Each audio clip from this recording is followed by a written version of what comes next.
Hey, what's going on, Noel Nation? It's TJ Wilson here with Doak Talk. Of course, I am your host. We have an interesting episode here today. As you guys know, FSU has a top 10 matchup with the Alabama Crimson Tide. The first game of the season, the newly renovated Doak Campbell Stadium. So it's going to be a lot of energy in the building. So with a lot of energy, usually a lot of recruits follow. And I had to reach out to my guy, Zach Blostein with Noles247, one of the best up and coming recruiting analysts within the recruiting world, just to pick his brain a little bit and talk about the stars of the list that's going to be in Doak Campbell Stadium for game one. Zach, what's going on? What's up, man? You ready for this game? Yeah, man, it's been an interesting one to say the least. It's been a long all season, as you know, especially coming off a 2-10, the 2-10 season. But nonetheless, it's a lot of excitement within the team, and I know you've been hearing firsthand as well too. So I'm interested to see what this version of the Seminoles will look like. So it's going to be pretty interesting for game one. It's going to be interesting to say the least. But what's your thoughts on the game, and then we kind of get into what else we're going to talk about in regards to the recruiting list. What's your the recruiting list? Excuse me. So, what's your thoughts on the game as far as just the excitement that's revolving around it? Yeah, I mean, I think it's arguably the most important game in Mike Norvell's tenure, in my opinion. I mean, it really, I think, can decide the fate of this season and ultimately the fate of his tenure at Florida State. Like this is, Florida State's obviously not favored to win. They're a pretty significant underdog in the game, but feels like one that Mike Norvell and FSU have to very least keep pretty close, and showcase not only a good environment in that newly renovated Doak Campbell Stadium, but also the proof of concept to recruits to kind of hopefully string this thing along past this season and into future ones for Norvell. So yeah, I mean it's a huge game. I'm looking forward to it.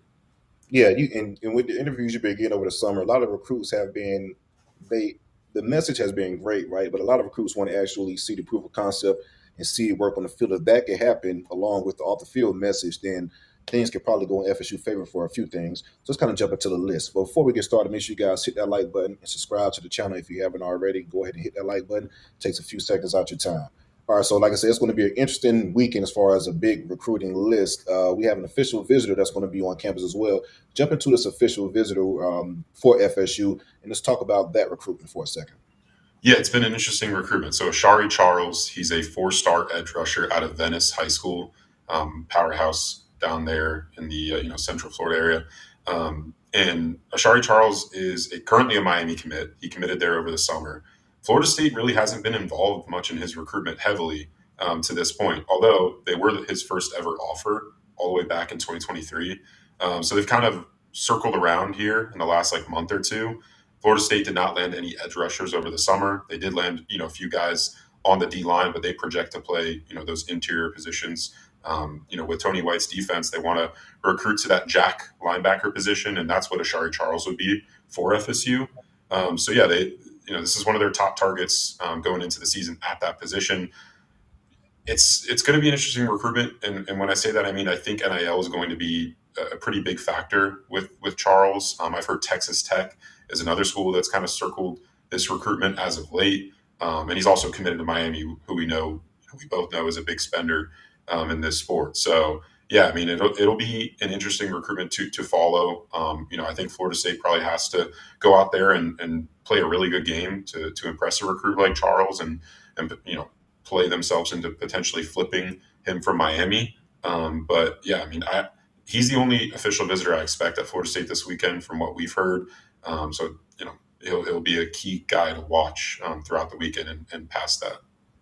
Yeah, so one official visitor on deck for the weekend, so the staff can kind of focus their resources there. That'll be interesting, especially with a team like Texas Tech, like you said, lowering in the loop for his recruitment as well. All right, so let's jump into the unofficial visitors for this weekend. It's going to be another big one. Let's jump into the 26 guys, and then it's going to be some underclassmen that's been kind of making some waves in regards to big names that's going to be on campus as well. So let's talk about some 26 guys that will be on campus for FSU. Yeah, so the main uncommitted, and that's rare right now. Almost all the top recruits in our rankings and any rankings you look at are committed to their respective programs. So yeah, the one main uncommitted recruit in the 26 class that FSU is hosting for the Alabama game is DQ Forkba, the four-star linebacker who is at IMG Academy, but now he's up in Maryland playing at St. Francis. He's a guy that Florida State's been involved in his recruitment for a long time. It seemed like he was going to make a commitment to Florida over the summer, but he elected to delay his decision. And now that's kind of allowed FSU to make another run at him. Michigan's also involved. Plenty of other schools are trying to get into the mix. But FSU's kind of been a mainstay there for much of this year. And yeah, I mean, a good visit this weekend could go a long way towards trying to secure that one whenever he decides. It sounds like he's going to try to make a decision sometime during the season, but there's no set date or timeline for that. So he'll his recruitment's one of the main ones that we're tracking of one of the few uncommitted guys that FSU still involved with. A lot of their remaining targets are committed to other programs right now. So definitely a unique situation there. And then you look at the rest of the 26 visitors for this weekend, mostly guys that are committed to Florida State or are flip targets. A few flip targets. Johnny Jones is a 6'6" offensive tackle, also out of Venice High School. He transferred there this offseason, playing with Asharri Charles. He will be on an unofficial visit because he took his OB to Florida State back in June. And he's committed to UCLA. It was kind of a surprise decision over the summer when he elected to commit to the Bruins, and now he's kind of open at least to the possibility of taking a visit to Florida State. Obviously, they're the main in-state school involved in his recruitment, so it'll be interesting to see if FSU can potentially flip him from the Bruins. I haven't heard one way or another their chances there, but the fact that he is listening and seems willing to give them a shot is encouraging.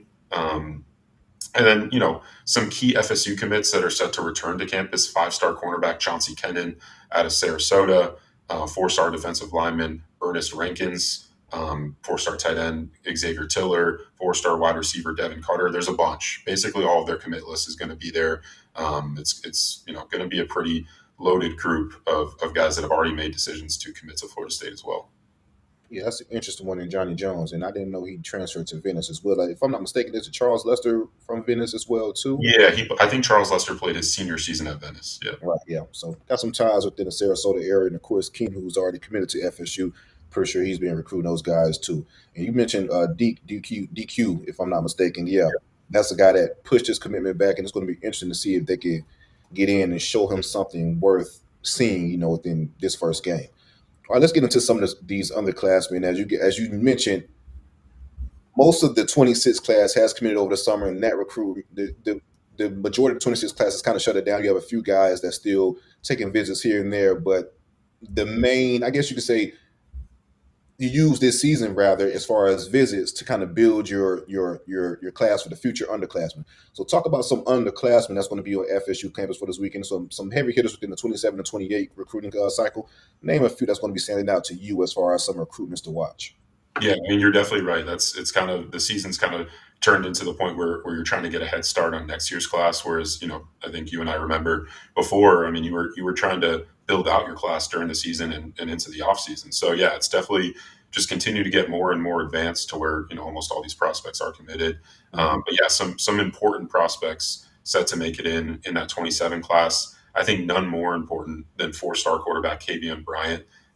He is a supremely talented player out of the state of Texas, one of the top quarterbacks in next year's class. FSU has a real shot in his recruitment. They're kind of pitching him, funny enough, on being like a Charlie Ward type player, playing both football and basketball for them. And he's like the message that Gus Malzahn and Mike Norvell have delivered to him throughout his recruitment to this point. I think it's going to be really important for FSU to have a big game in front of him to really improve their standing in his recruitment. You look, at one of the most important positions in football, offensive tackle, I think he's ranked number one, if not, one of those top ranked guys in next year's class. And Mark Matthews, the 5-star offensive tackle out of St. Thomas Aquinas, he just played on national television. His team didn't perform too well, but he had a solid performance against a really good modern day team. And he's a guy that FSU's done a really good job with early on. Obviously, long way to go in all these 2027 recruitments. But just speaking of their early efforts, it's been positive, and that has to do with Coach Herb Hand, the offensive line coach, doing a good job of building a relationship with him and his family. So that'll be one of the most important visitors on campus, regardless of class. And then you move all over, and there's talent, at a variety of positions in that 27 class. You look at linebacker, 4-star linebacker Gregory Batson at Lee County, which is pretty local to Tallahassee. Always important to be heavy in the mix with talented guys out of that school. We could see one guy from that school potentially have a breakout performance against Alabama and running back Usman Kroma. At DB, obviously, that's always going to be loaded. Bryce Williams is an FSU commit in that class. You got Amari Nugent, Kennedy Green, Makai Williams is also an FSU commit. So yeah, I mean, it's a loaded list, and it's really built, super highly with those top prospects in that 2027 class. That's going to be where most of the talent resides on this visitor list for the Alabama game.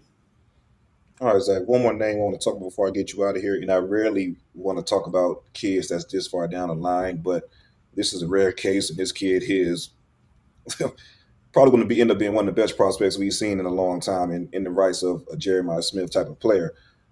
Brysen Wright's going to be on campus. The highly ranked, I guess you could say. I think he's top five within the 247 rankings. Receiver out of Mandarin High School. He's going to be on campus taking an unofficial visit there as well to speak about what you've been hearing early on with Brysen Wright. I know he's been on FSU campus a multitude of times. I think the Boston College game last year too, if I'm not mistaken.